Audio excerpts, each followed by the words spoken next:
All right. Well, as you can see, if you're watching us on YouTube, we have a guest again this week. And I can't believe Chad and I haven't had her on yet. You know, we've had everybody else on, but we haven't had Chad's own wife on. So this week we would like to welcome Christa, and she is Chad's wife. And we are so excited to have her this week. And we really wanted to talk to Christa. Well, I say this morning, but it's this afternoon. We would like to talk to her about, you know, Chad speaks a lot of systems and what he uses currently and the culture in his business. And it's all about, you know, the present day. And that's great. But we wanted to discuss, you know, how the business was formed and really how it started and how Christa really was the call center as a whole when the business was formed. So I think we want to talk about the importance of having someone in the call center. And really, Christa was the call center. And so really just the discussion of the origins of the company. Okay. Yeah. When we started, it was just the two of us, and the goal was just to have Chad get out in the field, do the work, be the customer contact in person. So when people would call and I would schedule appointments, that would make more time for him to be with the customers.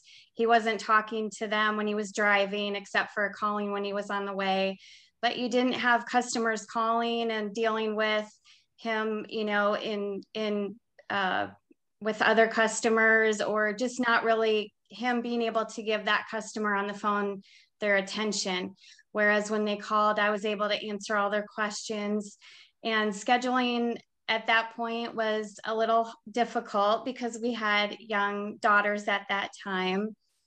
So sometimes when people would call to schedule, I would be at the grocery store and, you know, at dance or ballet practices, things like that. And just try to tell customers, you know, we're a small company, we're just starting out, and you get me on the phones and you get Chad in person to come out. It's just us, but you get that personalized, you know, company, a family-based company. So that's how we started. So when you Hi, scheduled calls, oh, sorry. Let me jump in. Hi. Hi. Yeah, and the greatest thing about it, we made the decision when we started. We didn't do this a year later, 6 months, even a week later. We made the decision when we started. She was phones and I was operations and sales. And so she really the way our marriage worked at that time was I was operations and everything back into the business. She was call center, all family stuff, like grocery shopping, you know, dinners and stuff like that. So, and it was a perfect marriage, right, honey? And so, I mean, but that's what we did. And we knew our role. And I don't know if we're rare, but I mean, maybe to some people we're rare because we grew this business right after I got out of the Marine Corps. I mean, and then we did it together. I mean, I did a little restaurant stint then, and then from the Marine Corps, and then came right into here. But we literally set the company up where I had a cell phone, she had a phone. I don't even remember if you even had a cell phone when we first started. And so, possibly, but yeah, we were all landline. It was, you know, I had a notebook, a binder that I took with me for the week, the month. Everything was written in pencil because if we had to reschedule or something. So it was just kind of juggling the kids, the diaper bag, and that binder was always with me. Of course you had a cell phone. We used to forward the phones to your cell Yes, phone. yes, because when we I would go to the store. Remember, you would chirp me all the time, and like we'd walkie-talkies. walkie-talkie each other all the time, you know. And whether that be you're in the line at Target or I was in front of a customer, you got that chirp and hey, can you talk? And I actually missed those. Those things were awesome. They were. I mean, they really were. But here's the stories. I mean, that when you're a small company, not what we have now, but the stories that we have now that which are funny, which you can talk about, is literally, you know, being in Target, taking a phone call. I mean, we have we had 4 babies in this business, and so, well, I guess Kylie was a baby when we started. So I mean, you know, she would be breastfeeding. She'd be feeding. She'd be making lunches. I mean, but here's the thing: what we made the point of, and Christa can tell you, we never missed a call. and it wasn't me on a chimney answering the phone or me driving. And so whatever she did, it was, yes, there's a baby in my hand and you might hear it, but that customer, you're my attention. Right. And every once in a while, you can tell stories of what people would say when they heard the baby in your hand. Yeah, it was just, this is what you're getting, but I'm devoting my time to answering any questions I have about our company. But we always thought that was better because you call some of these smaller companies and you get the guy that's doing the work is trying to answer your questions. He's in traffic. He's not really thinking about you at the time. He's just trying to get to his next appointment. And then if he can even schedule it at all, he probably has to call you back. And so it was just, that was trying to take some of the work off Chad when he was going out to appointments. So he didn't have to deal with that as well. I can't tell you how many times, and we still get this now, but really, I mean, tooting Christa's horn here, how many times that I would hear how great she was on the phone and knowledgeable. I mean, we don't, to the extent that we have scripts now, she kind of had that back then. You knew what to say. Plus, we kind of grew up in the business together. So right. Whatever I would learn, she would learn, and we would come up with what she would say and how she would say it. So scripting is not like something new that I started when I just became a business coach. We've been scripting since literally before we started, we scripted out what we were going to say. I mean, and pretty in depth too. She had papers. I mean, of stuff to say, back when we did this. And so we really did that. Well, I really wanted to be comfortable because I don't like when you think about calling a business and you get, someone who doesn't really know. I wanted to learn as much as I could about the business from Chad. So when customers had questions, I could try to answer them. I may not be out in the field doing the actual chimney cleaning or putting a chimney cap on, but I can tell you, everything about it, why you need that, what it does, how much it's going to cost, and everything about it. So just familiarizing myself with every detail of the business so I could be that first, line of information to our customers. That was what I took pride in. When you first started scheduling jobs, you actually had a physical notebook that you were writing it all in?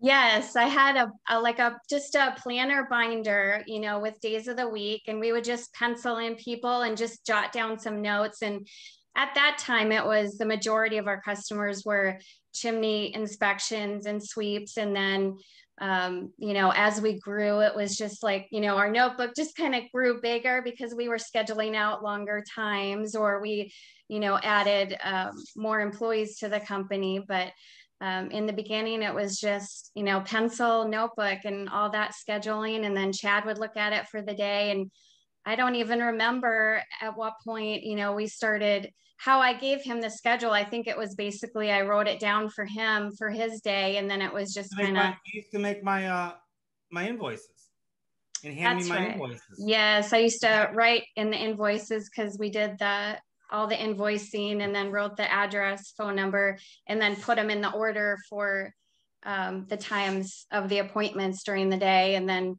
if someone would change, but everything was all on your invoices preloaded already. So. Oh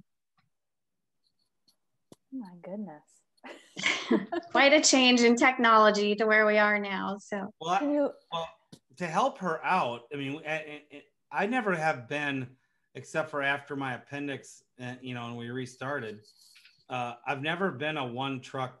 We started with 2 trucks the day one, and we've never gone less than 2 trucks, except for after my appendix thing, and when we got rid of everybody and restructured. But so as we grew to probably 4 trucks, now it was trucks selling and doing their own work.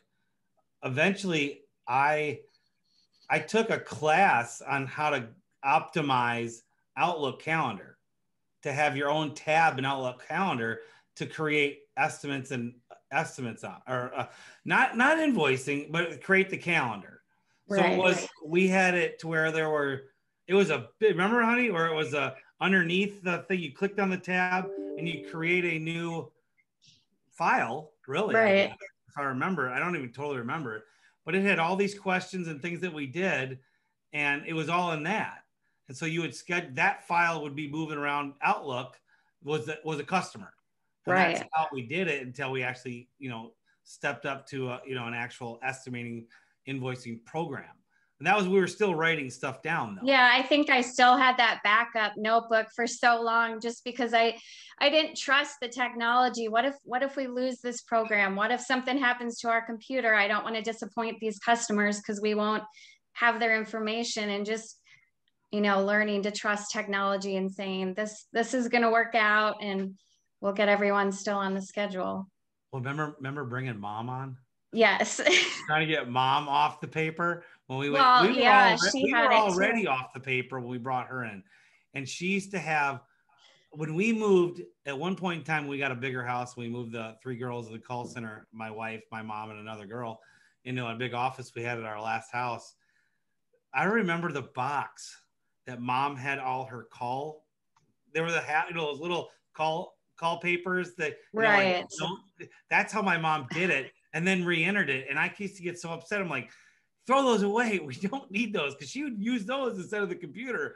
And it would be like, no, we're done with this. Stop this. And when we move and go to another place, our first big place we went to, I'm like, we're not bringing these with us.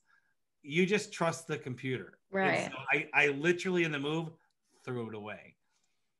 And so she'd already been kind of already on it, but she was a little upset, but it was what it was, so the computer, and this is actually probably before the cloud, but things were backed up. Right. So, but yeah, the great thing, for our listeners, if you are like a startup or at least in your infancy, is the call center worth it? And we call the call center, really, is someone just answering your phone's worth it versus right. She was the call center. And I think we even called you the call center back then. Probably. We've always called it, even though it was a 1-person operation, the call center, right? Right. So we did that. But I'll tell you, as a business owner, not as a business coach, I'll tell you as a business owner, it pays for itself. That person will make more appointments for you than you could make 2 to 3-fold. Right. If you don't think that person is worth it, they're free. They're an asset, not an expense. Now, when you grow into, where you need 10 people in the call center like we have now, there is a point where there's asset versus, expenses. But when you first start, they're free. They're going to make you one appointment that's going to sell enough money to pay for them. In our case, we were just, all guts and glory together. And so whatever I invoiced, she didn't get a paycheck at the time. And so neither of us did. It was whatever profits were we lived on. And so, or didn't. And so, I mean, that's good stories to talk about too, about things that we used to do. I mean, just for anyone out there, what could you do when you first start? I mean, Christa, I love to hear some of her stories. She talks about what I used to do. Honey? On what? Okay. I love the story you always talk about when you had no money in the bank account. Okay. Yes. Yeah. Yeah. So I was doing all the bills every month, and, there's definitely, when we started out, when we didn't offer as many services and as many products, it tended to be more of a seasonal business. So there was times of the year where money was, we had more money coming in, more appointments, and then there were our slower times. And there were times where,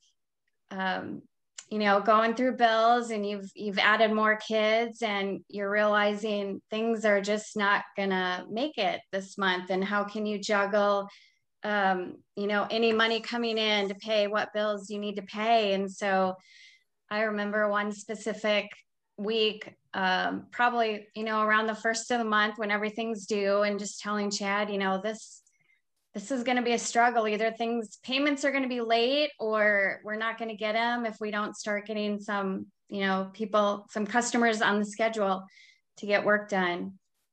And at that time he was, selling the chimney caps. And so when he went out to an appointment, he went to all the neighbors and noticed that they didn't have chimney caps on the house, and just went door to door and sold them.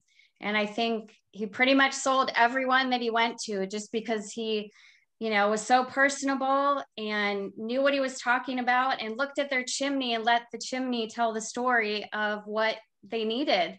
And that's how he sold it. And I remember him calling me and saying, how much did we need, you know, to cover this week? And he's like, I got it taken care of. I think I got the whole month taken care of. So that was just such a good feeling. And I just remember thinking, you know, how many people are going to go out there and not only do the jobs that they have scheduled, but, you know, stay later and go and take that initiative to do the door-to-door sales. And he was just so good at that. And I always appreciated him working hard for our family and knowing what our business needed, and always taking that extra step to get everything done. She just said just a ton of stuff that we recognize. We did not school her at all, did we, Sophia? No. She's on this blind, right, honey? Yeah, that was beautiful. She just said Chimney tells the story. She said Chimney tells the story. She's talking about marketing, how you should go to your neighbors. I mean, how long have you been out of the business right now? How many years have you been? Goodness, maybe 3 or 4. At least, yeah. You came back only for a little while, but you were gone for right. that. So 5 probably, but then you had to come back for like 7 or 8 months, right, at one point in time. But it's funny when she talks about when we needed money. If you're in a service business and you get an appointment, your truck better be logoed up. And you better have some type of t-shirt and hat on that says your company, because what she just said, especially struggling, I have never, except for my best friend Brian I grew up with, who's our Houston office, been able to train anybody to door-to-door sell chimney stuff. And I am telling you, when you believe in going door-to-door, now this is not COVID days, we're talking pre-COVID, right. And hey, we're still getting people knocking on the door now again. Right.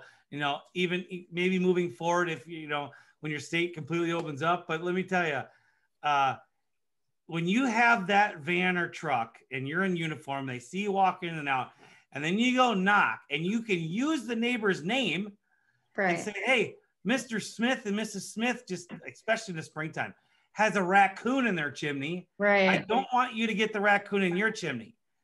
I mean, I can tell you a story that we did in Duck Creek, Garland, a little community in Garland, Texas, which is a suburb of Dallas. And I don't remember if you'll remember this, honey, or not, but we went out there, took a raccoon out, got her babies out, put them in the backyard, and a neighbor came out and said, what are you doing? What are you doing? Showed him the baby raccoons and stuff, and oh, that's cool. And he looks up at his house with 3 chimneys, and he goes, I don't have a chimney cap. And I said, you need 3. And I sold him. So all custom caps too, all full mount caps. And so we would go up there and we would put screen on there just till we get back. And, and then I'm measuring his, he goes and gets his other neighbor who has 2 across the street. He comes over, I sell him. Do you remember this? I think so, because it was a lot on one street. Yeah, no, I sold 10 chimney caps in 2 hours. And it was literally like, if I recall, it's like a $20,000 2 hours. It was the most profitable 2 hours I've ever had. It was so funny. And it was all easy work. God, if I knew now if I knew then what I know now, it'd have been an $80,000 day. I didn't do relinings. I mean, all this different stuff that, these guys could have done, blah, blah, blah.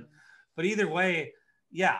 And so, so I would call my wife up with the orders. She'd write the orders down. She would write them down on the papers. I don't remember how that worked with our system. Maybe I called them in, but this is before we made them. Well, we got them on the schedule. We got them on the schedule so we could give them a date of install so they'd know when the work was going to be done. And then we kind of handled after hours, when are we getting the caps made or whatever needed to be made to get them, on time for that appointment. But the fact of getting them scheduled right away, so they weren't wondering when is this going to be done? When is this work? You know, how long do we have to wait? Are you going to call us back? We wanted to make that known right away so they could get it on their schedule, and we could get it done in a reasonable amount of time. The funny, not the funny thing, the awesome thing, and this is true about my wife. As you guys can hear her talking, you see her smiling, right? Well, you hear that in her voice. I mean, we have call center people in the past that, I mean, they're robots. I'll face it. And the thing about it is you try to train them a little enough about chimney. Some chimney companies are actually getting their call center people certified. If you want it, that's fine. I mean, I don't find that necessary in my company. If they want to continue the education in our new hiring system and hierarchy system that we have in our business, they can.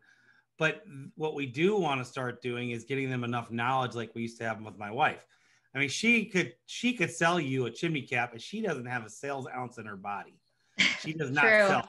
I mean, I'm not making for. She's the first one. No, it's true. She doesn't sell anything. Yeah, every time we went and did a show, every time we went and did something, and she started talking about the product, she's nervous to start. She's nervous to do this podcast until she's talking. Look how good she's being, you know. And then when we talked on the phones, she knew what she was talking about.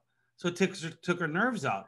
And when she knew so much about stuff, the call center person, the more nuggets you give them about the product for the after answer, meaning get them on point to try to make the schedule. And then if there's any questions, to be able to fluently pop the answer right out to where it sounds like a conversation, not like a script. Okay. And so my wife was just awesome at that. And just pleasant all the time. I mean, very few times. I mean, you did, I think, once hung up on a client, or it was someone who was, I mean, out of all the tens of thousands of calls my wife took, I think only one time did you call me and go, that guy hung up on, you know? And so she would take it, and she would literally calm everybody down and do it. So it was just, you know, I don't want to make this a commercial of my wife on the podcast, but she was good.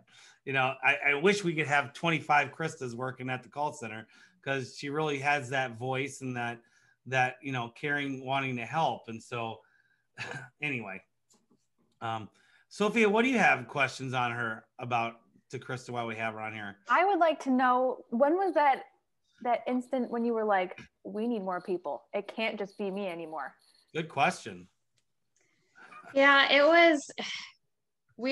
when we start getting busy and just family life too, a little bit, just because you want to make sure the customer knows when they call that you can give them all your attention, and just, you know, you don't want to miss a call, because who wants to call a company and you either get voicemail or you get put on hold, or they tell you, oh, you know, can I get your number and call you right back?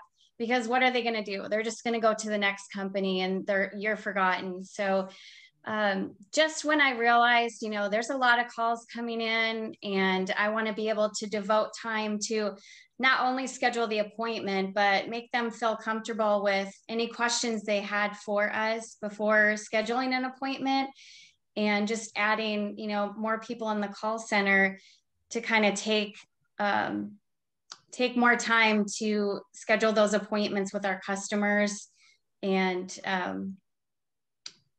just to be able to get everything done in the office that needed to be done, scheduling not only the customer, but then when Chad would call, ordering products, and then rescheduling work to be done. It just got a little too much for me, and realized I needed a little bit of help. I think really what it was it wasn't even like where she said I needed help, since we lived together and managed together. It was, obviously, you know, we're making this much money now. I can tell you, we probably hired someone when we probably couldn't afford them at first. So this is the greatest point to anyone who's looking to have someone. We already had my wife. She was free, right? So we had a couple technicians, maybe 3 on top of me. And I don't remember it being an agonizing decision, but I do remember that it was an additional payroll that we automatically got busier just by hiring that person.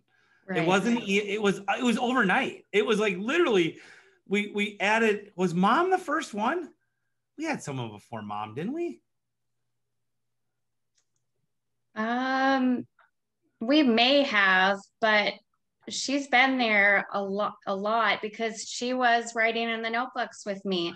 You know, we sat next to each other and basically passed that notebook back and forth because we had the same one. So she must have been. I don't recall anyone in Carrollton at the store Carrollton. We had our little retail store in Carrollton. Because when we had the retail store, it was just me and you too. And then when you were out in the field, so I was doing the call center and in person. So when she came in, I think she was to help when I was in the store helping customers, and then she was to take any calls so we could, devote her to calling customers and me to in-person retail customers. That's right. We had a tiny little retail. 2 fireplaces in it, burning gas logs, and a couple grills. That's what we had. And some. But it felt like the world to us. It was ours. It was ours. And we have one picture. We have a store, and that's it. No, 2 pictures. I think we have one inside and one outside. Right. And it was 900 square feet, and a third of it was back. So it was 600 square feet of that, and it was ours.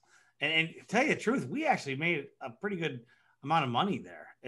We ended up getting it was too small, way too small. Even for an office. Right now, our call center is 3 times bigger than that. Right. And our call center is small, and so yeah. But I mean, it just was an evolution. So a better question really is when do we hire a third person? Because we brought mom on. We brought my mom is my mom, everyone. That's Wanda. If you ever hear us talk about Wanda in the podcast, that's my mom. And so we brought her, and it was really when were we busy enough to hire that third call center person? Right. Was when we may have. The thing is, it was so long ago. I don't really remember the decision to do it. I think it was just phones are ringing. You guys can't handle it. Let's hire. Right. I mean, it was really like that. And then we would always, golly, we don't do this anymore. Well, a little bit, not much. But we used to hire, if you recall, we got to a point where we'd hire like 3 call center girls, and then they would, we'd have them, and then we'd lay off 1 or 2 in the spring, and it was always funny. Like, we've got some stories on girls we've hired in the call center and stuff. And, I mean, my mom hired a murderer, which she just called this week, and that was hilarious. Yeah. And so my mom got on me for hiring bad people. Like, I needed to hire better people. So I said, okay, go ahead. Call center manager, mom, have at it. Call people, or go ahead and hire whoever you want. Remember this? Yeah. And what did she do? First girl she hired, awesome girl. We really love this girl. Okay. About 2 weeks into it, I'm talking to her, and she goes, I wanted her, I don't remember what it was. It's something to the fact where she just had to tell me her criminal record. And I'm like, she's like, I have to tell you something, Chad. Can we go in your office? And I'm like, okay. Uh-oh. Yeah. Get in there and sit down. She goes, well, I have a felony. And I'm like, I don't care. I mean, unless you murdered someone. And she goes, I killed my husband. And I'm like, oh, okay, well, good. Did he deserve it? That kind of stuff. Without going to that story. So, and the girl was awesome. Anyway, she leaves, and she quit to move, and we would hire her back, and we may be. I don't even know what's going on with that. My mom was supposed to call her back today. We hadn't even talked about. Funny thing, we weren't talking about her name, and hadn't even come up with us in 5, 6, 7, 8 years. And then here we are talking about on the podcast. It probably in my mind because mom told me this weekend. But so I walked out of that room and I said, Mom, can you come into my office, please? I have something to discuss with you. So she comes in. And by the way, my office back then was paper thin walls. There's nothing I could say in there, especially with my loud voice that everybody didn't hear already saying. But I looked at Mom and said, did you remember when you told me to hire better people? I love the girl you hired, and matter of fact, we're not going to ever let her go unless she does something deserving. but did you know she murdered someone? She was like, what? Whoops. I'm like, yeah, okay. And so, but yeah, that was really, really funny. And so, but as we grew the business and everything, and my wife, you know, we finally took it out of the house, got an office, you know, she had a staff that she would manage. And her and my mom would pretty much, you know, together would manage the call center, and really had a great culture. And she really took the culture that we still have today. Cause well, my mom is still there a couple days a week, by choice. And, you know, they pioneered the culture that's there. And Sophia, you worked around the call center and you saw it. You know what, you may not have seen the stamp of Christa, but that all drama, well, we have no drama in the call center, stems from my wife and my mom. You know, and we just nip it in the bud. We don't let all that back talk, stabbing, especially as you get bigger as a corporation, right? I mean, you're going to have, our off season, we have 37 to 40 people, and in our on season up to 60 people.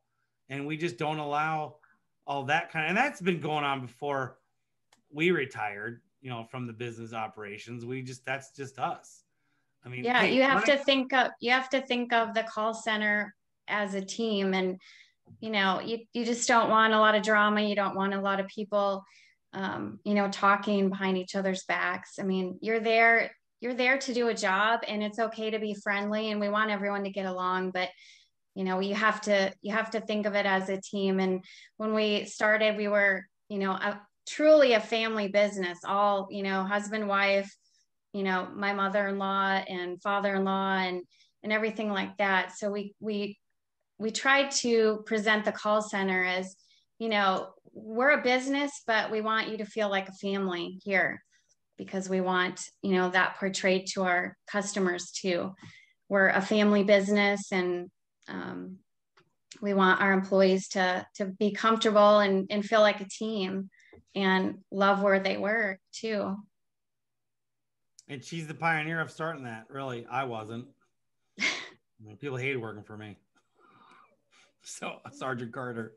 And so, but yeah, I mean, but then as we kept going and growing, it was really to the point where we were fortunate to have 4 babies born while we were a chimney company, you know, all girls, you know, and I mean, you can kind of see the picture behind her of our family a little bit, but I don't know much more to say. I mean, the stories that we've had and dealt with, you know, the main thing of our podcast to have my wife on is really to show the camaraderie and the no drama stuff, but how important it is to have somebody, especially in the beginning of owning a business. You think that it's only you, and to be only you, you're setting yourself up for a very hard business to have. And you will do less work and make less money if you don't have one person answering the phone for you. That is proven fact.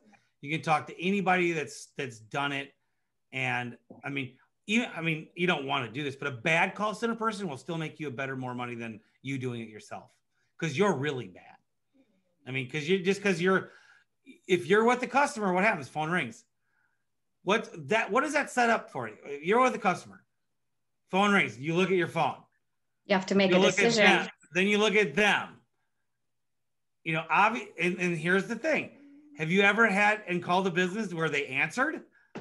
How does that guy feel, or girl, woman, that you just said, excuse me, I got to get this. Thank you for calling X. You know, can I help you? Yeah, I'm with the customer. Can I call you back? When you could have just let it go to voicemail, right? I've had that this year happen to me. You know, I've had that happen to people who came to my house to give me estimates this year. And so I just go, you could totally, and then you get their estimate from them. It's like $5,000, right? It's like, you really couldn't afford a $600 a week person. That's it. Right. You know, really, you know, maybe a little more if they're really, really good, but I mean, it's nothing, you know, to have that one person answering the phones. And so anyway, we'll have my sweet wife on, Christa, again at some point in time to talk about something else. But I I actually saw in one of the chimney groups how someone asked a couple weeks ago, what was the importance of having, they wanted to know if they should have what they should do for getting an estimating program. And someone else brought up, well, who's answering your phones, And they said, nobody, I am. And it went right down from there. And so I thought, you know what, good subject to have my wife on, because she's the perfect one to talk about it, especially because she did it. She literally did it with a baby in her hand, every other year, it seemed like, and we muscled through it, but and we weren't perfect, but it was better than being on a roof, driving, whatever. I felt like we were a good team. No, we weren't. No, I mean, yeah. I can tell you, and I'm not, you hear this stuff all the time. Oh, my wife's great, all that stuff. But not only is my wife great, but I would hear it from the clients of how great she was. I mean, we still hear it today for the people that we work for, but we didn't tell a lot of people, honestly, that we were husband and wife. We would say family business at times, but sometimes you'd just be straightforward, get the call done, do it right, be friendly. And then I'd call I would, get out there and like, boy, that call, they wouldn't say my wife. They'd say, that call center person you got, she's really good. And then I would say, well, that's my wife. And they're like, oh, she's a keeper. And I'm like, I know, she was good, And so, I mean, but that's what matters on the back end of your business. And if you don't think you can afford it, you're wrong. You're just flat wrong. You need that support behind you to go make the money. Because believe it or not, they make you the money before you ever get an invoice or estimate out there. One good call center person will make you 10 more appointments than you could probably even do if you allow them to. And so that's our podcast today. Thank you, honey, for coming on. Thanks for having me. So here we are, just said goodbye. And Sophia, you can edit this in however you want. But we got off camera or off recording, we started talking, and my wife started talking about something we wanted to talk about. So, honey, tell our audience of what our family did. Well, it was just funny because, when I'm there answering the phones and our kids are there all the time, and you don't realize it, but they hear everything that you're saying. They hear your interaction with the customers, and just, all of a sudden you'd hear the phone ring and you'd go to grab it. And before you grab it, one of your children say, Master Services, how may I help you? Are you calling about chimney or wildlife? And it's just funny. And here they can tell you about chimney caps. They can tell you about what type of wildlife we handle. And it's just funny how they, absorbed everything. And that's why I kind of laugh when I'd say we're a family business, because I, would be able to say, well, my 8-year-old can probably schedule your appointment for you. She knows everything about our business too. So that was kind of fun, having a family business that your kids know everything about too, and are proud to be a part of. Well, I on Facebook, everyone, if you're part of my, and been on my page, or I don't know if it was on my page, I posted that Gracie video. The Lego. I had to chop 3 of them up. She made it into one to make it a little. I did a little editing on it to make it better, but that was 3 videos she made, and we didn't talk to her at all. She did that by herself.